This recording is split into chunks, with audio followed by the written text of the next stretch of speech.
Hi hello అందరికీ నమస్తే. ఈ వీడియోలో కట్ వర్క్ డిజైన్ బ్లౌజ్కి ఏ విధంగా స్టిచ్ చేసుకోవాలో చూపిస్తున్నాను.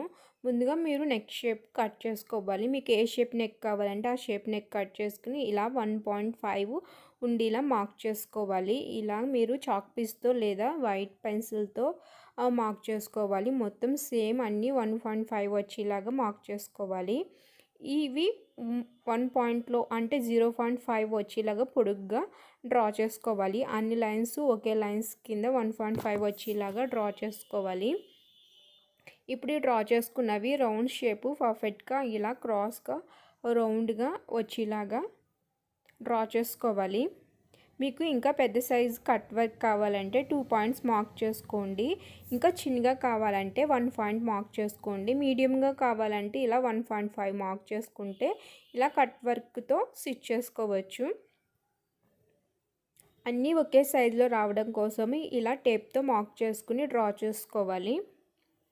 మీరు రౌండ్ నెక్లో కూడా డ్రా చేసుకోవచ్చు లేదా స్క్వేర్ నెక్లో కూడా డ్రా చేసుకోవచ్చు. ముందుగా మీకు ఎంత వెడల్పు పెద్దగా కావాలంటే పెద్దగా నెక్ని కట్ చేసుకోవాలి లేదా చిన్నగా కావాలంటే చిన్నగా కట్ చేసుకోవాలి. ఇలా 1 పాయింట్ మార్క్ చేసుకుని ఇలా అడ్జస్ట్ అయ్యేలా నెక్ దగ్గర డ్రా చేసుకోవాలి. ముందుగా వీడియోని లైక్ చేయండి. ఇలా పర్ఫెక్ట్గా డ్రా చేసుకోవాలి. ఇప్పుడు ఒక బకరా ముక్కను తీసుకుని సేమ్ మన బ్లౌజ్ మీద ఏ విధంగా డ్రా చేసుకున్నామో సేమ్ అలాగే బకరా ముక్క మీద కూడా డ్రా చేసుకోవాలి.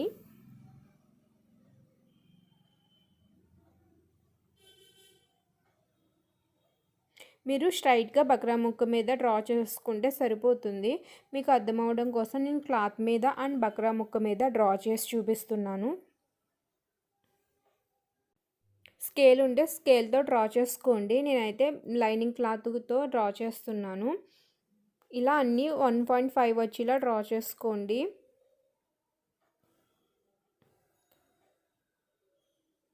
వీటిని మొత్తం ఈ విధంగా షేప్ కట్ వర్క్ షేప్లో డ్రా చేసుకుని తర్వాత షేప్ అయి పర్ఫెక్ట్గా వచ్చేలా క్రాసింగ్స్ అవి కట్ చేసుకోవాలి. ఇప్పుడు బకరా ముక్కకి లైనింగ్ క్లాత్ పెట్టుకుని ఈ విధంగా దూరం స్టిచ్చింగ్ నెంబర్ 5 పెట్టుకుని యాడ్ చేసుకోవాలి. బకరా ముక్కకి లైనింగ్ క్లాత్ని ఇలా స్టిచ్ చేసుకోవాలి. మళ్ళీ చుట్టూరు క్లాత్ని ఫోల్డ్ చేసి యాడ్ చేసుకుని స్టిచ్ చేసుకోవాలి. మీకు ఏమైనా డౌట్స్ ఉంటే కింద కామెంట్ చేయండి.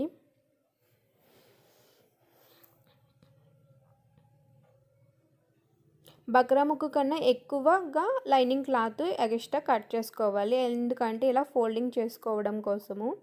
మీరు వీటిని రౌండ్ షేప్లో కూడా కట్ చేసుకోవచ్చు. నేనైతే స్ట్రైట్ షేప్ కట్ చేశాను. ఇప్పుడు లైనింగ్ మొత్తం ఎక్స్ట్రా ఖర్చు మొత్తం ఇలా నీట్గా క్రాసింగ్స్ అవి కట్ చేసుకోవాలి. ఇప్పుడు బ్లౌజ్ క్లాత్ని అండ్ లైనింగ్ క్లాత్ని యాడ్ చేసుకున్న తర్వాత మనం బకరా ముక్కని బ్లౌజ్ క్లాత్ మీద ఈ విధంగా పెట్టుకుని స్టిచ్చింగ్ 5కి స్టిచ్ చేసుకోవాలి. మీరు కావాలంటే పిన్స్ పెట్టుకోవచ్చు. లేకపోతే ఇలాగా దూరం అంటే స్టిచ్చింగ్ 5 పెట్టుకుని దూరంగా స్టిచ్ చేసుకోవాలి. మనం రఫ్గా స్టిచ్ చేస్తున్నాము. తర్వాత ఈ రఫ్ కుట్ని ఇప్పేసుకోవాలి.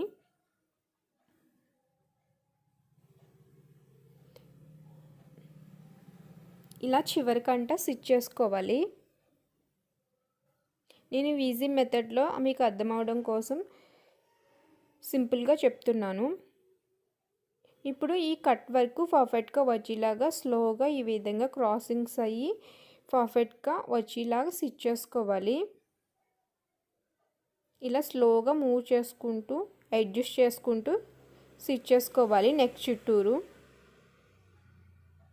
పిన్స్ ఉంటే పిన్స్తో పెట్టుకుని స్టిచ్ చేసుకోండి. లేదా ఈ విధంగా ఈ ట్రిక్తో స్టిచ్చింగ్ నెంబర్ 5 పెట్టుకుని దూరంగా స్టిచ్ చేసుకున్న తర్వాత ఈ విధంగా కట్ వర్క్ క్రాసింగ్స్ అవి పర్ఫెక్ట్గా వచ్చేలాగా స్టిచ్ చేసుకోండి. ఇలా అయితే కదలకుండా పర్ఫెక్ట్గా వస్తుంది. వీడియో మొత్తం చూస్తేనే మీకు కట్ వర్క్ ఏ విధంగా పర్ఫెక్ట్గా స్టిచ్ చేసుకోవాలో క్లియర్గా అర్థమవుతుంది. ముందుగా వీడియోని లైక్ చేయండి. ఇటువంటి బ్లౌజ్ స్టిచ్చింగ్ వీడియోస్ చూడాలంటే ఈ ఛానల్ సబ్స్క్రైబ్ చేసుకోండి. పక్కన వచ్చిన గంట సింబల్ని ప్రెస్ చేసి ఆల్ నోటిఫికేషన్ సెలెక్ట్ చేసుకోండి. ఇలా కట్ వర్క్ మొత్తం క్రాసింగ్స్ పర్ఫెక్ట్గా వచ్చేలా యాడ్ చేసుకుంటూ స్టిచ్ చేసుకోవాలి. ఇలా నార్మల్ మిషన్తో ఎంబ్రాయిడరీ వర్క్ కూడా చేసుకోవచ్చు. అది ఏ విధంగా చేయాలో నా ముందు వీడియోస్లో ఉన్నవి చూడండి.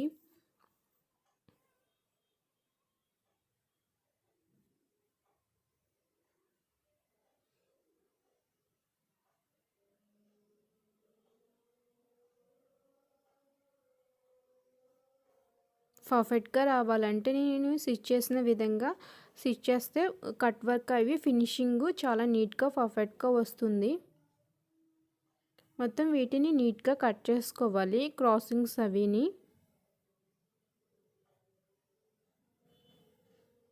ఇలా క్రాసింగ్స్ అవి చివరికంట కట్ చేసుకోవాలి.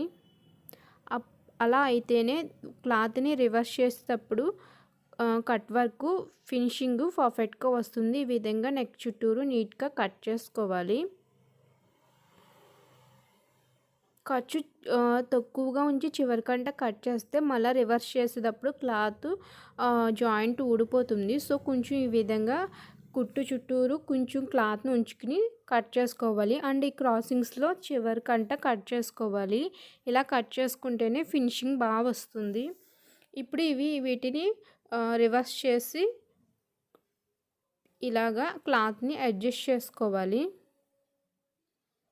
మీరు పెన్సిల్తో లేదా టర్నర్ స్కూల్తో ఇలా రివర్స్ చేసుకోండి. రివర్స్ చేసుకున్న తర్వాత ఇవి నీట్గా అడ్జస్ట్ చేసుకున్న తర్వాత ఈ క్రాసింగ్స్ అవి చివరికంట కుట్టు వచ్చేలాగా పర్ఫెక్ట్గా స్టిచ్ చేసుకోవాలి. ఈ మీడియం సైజు ఈ విధంగా కట్ వర్క్స్ అవి పర్ఫెక్ట్గా వస్తాయి. మీకు కొంచెం పెద్ద సైజు కావాలంటే 2 పాయింట్స్ మార్క్ చేసుకోండి. ముందు మార్క్ చేసుకున్నప్పుడే 2 పాయింట్స్ మార్క్ చేసుకుంటే అది కొంచెం పెద్దగా వస్తుంది. ఇది మీడియం సైజులో ఉండే కట్ వర్క్. ఇది ఇలా చేసుకుంటే ఎటువంటి బ్లౌజెస్ కన్నా పర్ఫెక్ట్గా ఫినిషింగ్ వస్తుంది. ప్రతి కట్ సేమ్ సైజులో వస్తుంది. ఇది చివరికంట స్టిచ్ చేసుకోవాలి. మీకు ఇంకా సెకండ్ స్టిచ్ కూడా చేసుకోవచ్చు. 1 స్టిచ్ చేస్తేనే కట్ వర్క్ నీట్గా ఉంటుంది. ఇలా కట్ చేసిన తర్వాత ఐరన్ చేసుకుంటే ఆ కట్ వర్క్ చాలా నీట్గా పర్ఫెక్ట్గా బ్లౌజ్కి కనిపిస్తుంది.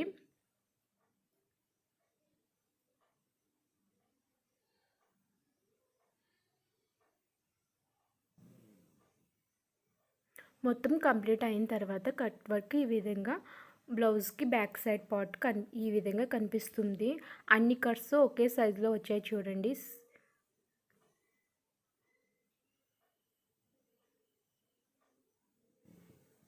చాలా నీట్గా పర్ఫెక్ట్గా ఉంటుంది. ఈ వీడియో మీకు నచ్చితే లైక్ చేయండి అండ్ సబ్స్క్రైబ్ చేయండి. ఇటువంటి స్టిచ్చింగ్ వీడియోస్ చూడాలంటే ఈ ఛానల్ని తప్పకుండా సబ్స్క్రైబ్ చేసుకోండి. ఫ్రంట్ పార్ట్ కట్ వర్క్ ఈ విధంగా స్టిచ్ చేసుకోవాలి. బ్యాక్ పార్ట్ ఏ విధంగా స్టిచ్ చేసామో సేమ్ ఆ విధంగానే ఫ్రంట్ పార్ట్ కూడా స్టిచ్ చేసుకోవాలి. Thank you for watching.